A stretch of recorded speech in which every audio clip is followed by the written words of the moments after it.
Don't forget to turn on the subtitles so you can watch this video easily. Enjoy watching.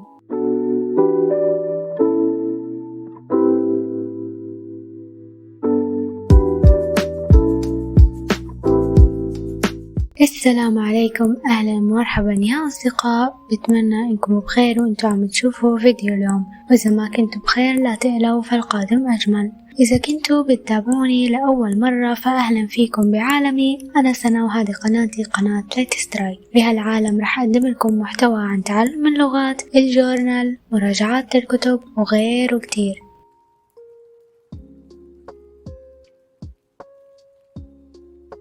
بفيديو اليوم رح أخذكم فيه لأعطيكم بعض المصادر اللي حتساعدكم بتعلم وتطوير اللغة الإنجليزية. شو مستنيين؟ يلا نبلش. رح نبدأ بمصادر لتطوير مهارة الاستماع، واللي هي أهم مهارة من بين المهارات الأربعة بتعلم أي لغة، وفي أكتر من طريقة لتطوير هاي المهارة، إما عن طريق الاستماع للبرامج الصوتية أو ما يعرف بالبودكاست. أول مصدر عنا هو Elementary Podcast. هو بودكاست مقدم من British Council، بيقدم لك حلقات باللغة الإنجليزية، لغته واضحة وسهلة بحيث إنك تقدر تفهمها بكل سهولة.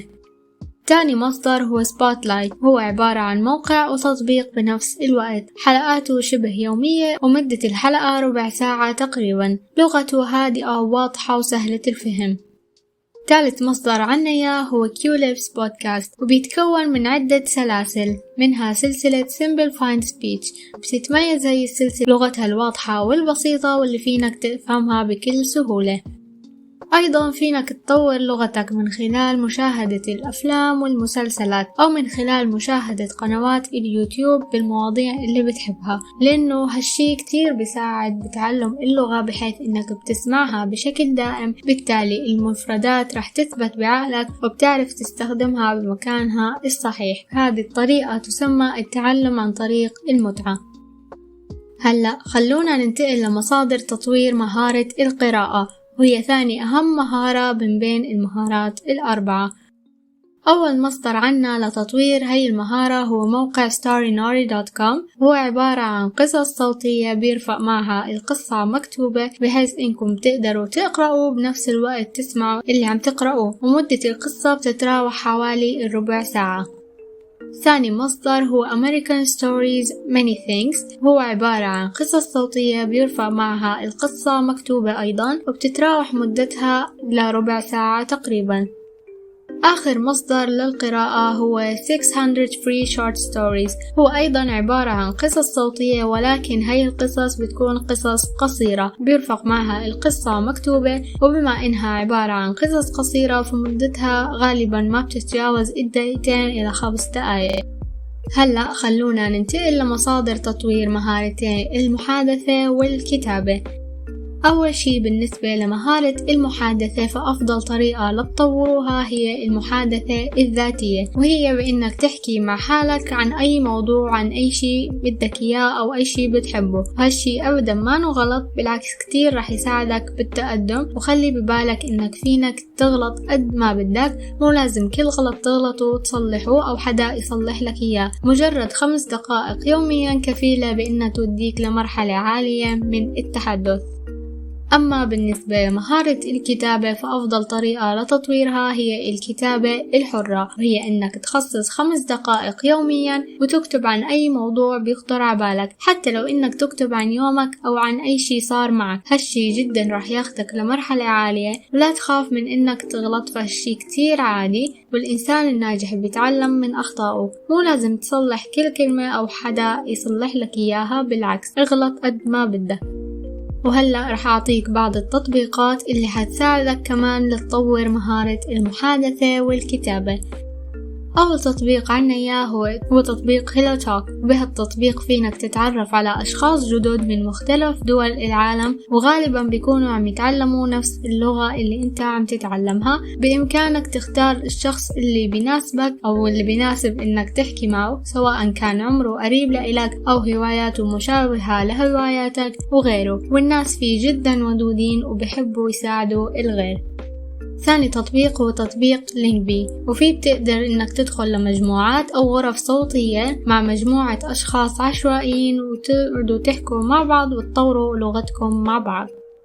هلأ رح ننتقل لأعطيكم بعض الدورات اللي بإمكانكم الاستفادة منها بتطوير اللغة الإنجليزية.